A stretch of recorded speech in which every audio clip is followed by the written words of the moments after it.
என்ன எங்கேயோ பார்த்திருக்கேன்னு சொன்னீங்க. இன்னுமா எனக்கு தெரியல.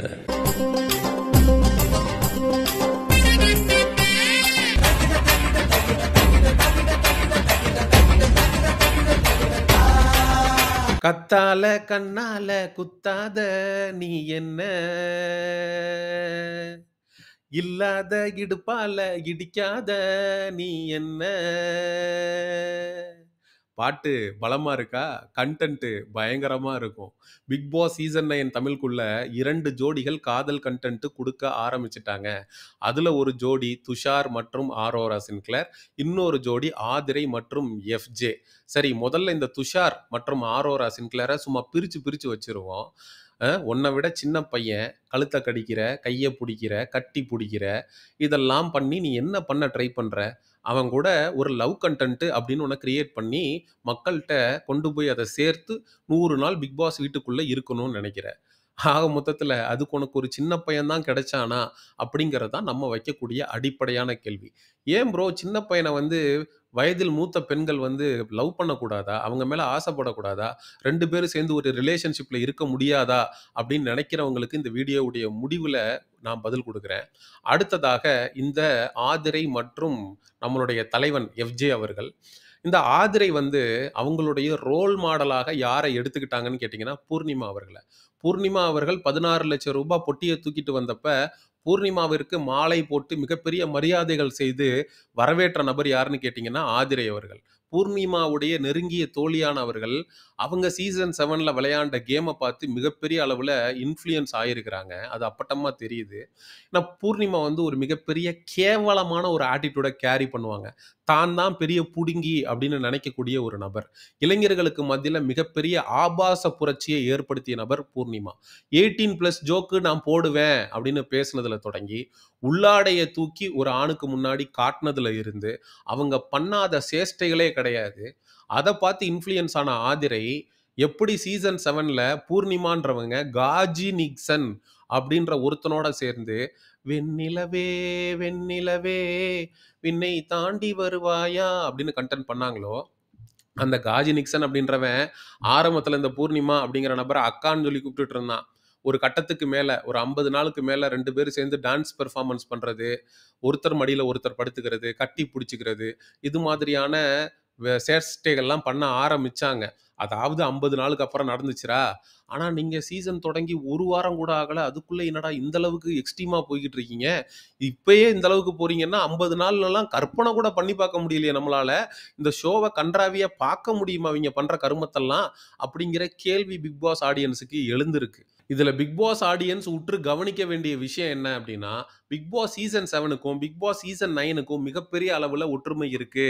பிக் பாஸ் சீசன் 7ல் காஜி நிக்சன் அப்படின்னு ஒருத்தன் சொருகிருவேன் அப்படின்னா, பிக் பாஸ் சீசன் 9ல் எஃப்ஜேன்றவன் வெட்டிருவேன் அப்படிங்கிறான்.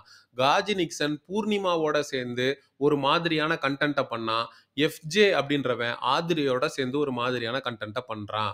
ஆக மொத்தத்தில் அங்கேக்கும் இங்கேக்கும் நிறைய ஒற்றுமைகள் இருக்கு. இந்த ஒற்றுமைக்கான முக்கிய காரணம் யாருன்னா ஆதிரை தான். ஆதிரை தான் பூர்ணிமாவை தன்னுடைய ஒரு ரோல் மாடலாக எடுத்துக்கொண்டு பூர்ணிமா சீசன் 7ல் என்னென்ன மாதிரியான அட்ராசிட்டிகளை பண்ணாங்களோ அதே அட்ராசிட்டிஸை ஆதிரையும் பண்றாங்க.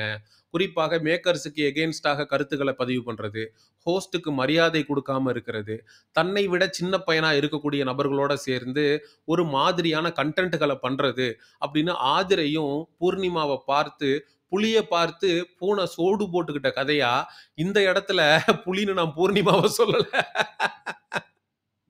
ஏன்னா அதுவும் பூனைதான், இதுவும் பூனைதான், ரெண்டுமே பூனைதான். உன்னால நான் கெட்டேன், என்னால நீ கெட்ட அப்படின்ற மாதிரி இப்ப பூர்ணிமாவை பார்த்து ஆதிரை பண்ண ஆரம்பிச்சது ஆதிரைக்கு மிகப்பெரிய அளவுல பேக் ஃபயர் ஆக ஆரம்பிச்சிருக்கு. எப்பா கொஞ்சமாவது முற்போக்கு சிந்தனையோட நடந்துக்கப்பா. ஏன்பா ஒரு ஆணும் பெண்ணும் பழகுனா அதுல என்னப்பா பிரச்சனை? அதுல எதுக்கு நீ இந்த அளவுக்கு ஒரு கண்டென்ட் எடுத்து இவ்வளவு தூரம் நீ இவங்களை காமெடி பண்ணி ட்ரோல் பண்ணி பேசுறன்னு நிறைய பேர் இந்த முற்போக்கு சிந்தனையாளர்கள் ஃபேக் ஃபெமினிஸ்ட் அப்படின்ற போர்வையில் அலையக்கூடிய நபர்கள் நம்மளை பார்த்து கேள்வி கேட்கறதுக்கு வாய்ப்பு இருக்கு. நம்ம அவங்களுக்கு கொடுக்கக்கூடிய பதில் என்ன அப்படின்னா, நீங்க வித் மியூச்சுவல் கன்சென்ட்டோட உங்களை விட சின்ன பையனோடையோ பெரியவரோடையோ இல்லை உங்களுக்கு வயது ஈக்குவலாக இருக்கக்கூடிய நபரோட தாராளமாக பழகுங்க. 4 செவுத்துக்குள்ள நீங்க என்ன வேணா பண்ணிட்டு போங்க. அது எங்களுக்கு எந்த பிரச்சனையும் இல்ல. ஆனா 100 கேமராக்கள் இருக்கக்கூடிய இடத்துல, நீங்க உங்கள விட வயது கம்மியாக இருக்கக்கூடிய நபரோடு பழகும்போது, அது பல பேர தப்பான ஒரு இன்ஃப்ளூயன்ஸ பண்ணும் அப்படிங்கிறத தான் நான் உங்ககிட்ட சொல்ல வரேன். ஒரு எக்ஸாம்பிளுக்கு இந்த ஷோங்கிறது 16+ ஷோ. ஆனா, இதுல நெறைய எக்ஸ்க்ளூசிவ் 18+ கன்டென்ட்ஸ இவங்க 2 தரப்பும் 2 ஜோடிகளும் பண்ண ஆரம்பிச்சிருக்காங்க. குறிப்பாக ஆரோரா சின்க்ளேர் அந்த துஷார்ன்றவனுடைய கழுத்த கடிக்கிறதாக இருக்கட்டும், கைய புடிக்கிறதாக இருக்கட்டும், கட்டி புடிக்கிறதாக இருக்கட்டும், இது மாதிரியான விஷயங்கள்ல ஒரு பக்கம் ஆரோரா அத்துமீறி வர்றாங்கன்னா, இந்த பக்கம் ஆதிரை வந்து அவங்க மடியில இந்த எஃப்ஜே மடியில ஆதிரை படுக்க, ஆதிரை மடியில எஃப்ஜே படுக்க அப்படின்ற மாதிரியான கன்டென்ட்டுகள் வந்துகிட்டு இருக்கு. இது மாரலி, எத்திக்கலி ராங் அப்படிங்கிறது எல்லாத்தையும் கடந்து சயின்டிஃபிக்கலி இட்ஸ் வெரி ராங்.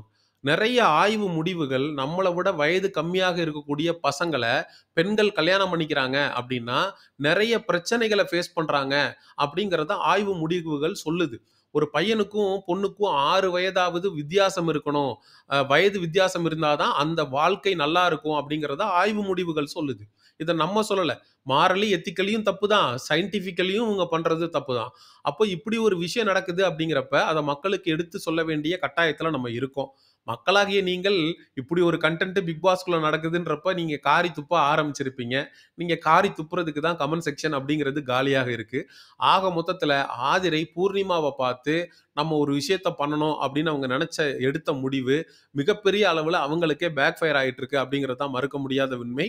இதே மாதிரி அவங்க எஃப்ஜேவோட ஒரு கன்டென்ட்ட தொடர்ந்தாங்கன்னா, அவங்க மக்கள்ட்ட மிகப்பெரிய அளவுல ஹேட்ட சம்பாரிப்பாங்க அப்படிங்கிறத நான் வந்து அழுத்தம் திருத்தமாக சொல்லிக்கிறேன். எப்படி பூர்ணிமா வந்து விஷ்ணுவோட ஒரு ட்ராக் ஓட்டுனாங்களோ, அதே மாதிரி கமருதீனோடையும் இவங்க ஒரு ட்ராக் ஓட்டிக்கிட்டு இருக்காங்க. ஃபேக் ஃபைட் பண்ணிட்டு இருக்காங்க. கமருதீன் எல்லாம் இவங்க வீட்டுக்கு வெளியிலேயே நல்லா தெரியும். 2 பேரும் மகாநதி அப்படின்னு ஒரு சீரியல்ல 2 பேரும் சேர்ந்து ஒண்ணா ஆக்ட் பண்ணியிருக்காங்க.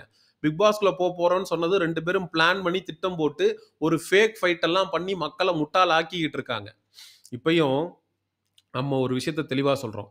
காதலோ, சண்டையோ, வெறுப்போ, எந்த ஒரு உணர்வுமே இயல்பாக வரும்போது, அது பியூட்டிஃபுல்லா இருக்கும். அது உண்மை தன்மை வாய்ந்ததாக இருக்கும். அது ஆடியன்ஸோட கனெக்ட் ஆகும். ஆனா, நீங்க ஃபேக்கா ஒரு விஷயத்த செய்றீங்கன்னா, கண்டிப்பாக ஆடியன்ஸ் உங்கள காரி துப்புவாங்க. அப்படிப்பட்ட ஒரு ஃபேக்கான லவ் கன்டென்ட்ட தான் ஆதிரையும், இதே அரோரா சின்க்ளேரும் பிக் பாஸ் வீட்டுக்குள்ள தன்னை விட வயது கம்மியாக இருக்கக்கூடிய நபர்களோடு பண்ண ஆரம்பிச்சிருக்காங்க. மக்களும் காரி துப்ப ஆரம்பிச்சிருக்காங்க. இந்த கண்றாவி கன்டென்ட்ட பத்தின உங்களுடைய கருத்துக்கள மறக்காம கமெண்ட் செக்ஷன்ல சொல்லுங்க. மிஸ்டர் செய்யோன் சேனல எக்ஸ்க்ளூசிவ் பிக் பாஸ் கன்டென்ட்க்கு ஃபாலோ பண்ணிக்கங்க. See you in the next video. Bye bye. செங்குருதி சேயோனே வங்கோடிய வேலோனே செவ்வளரி தோளோனே எங்குடிய காப்போனே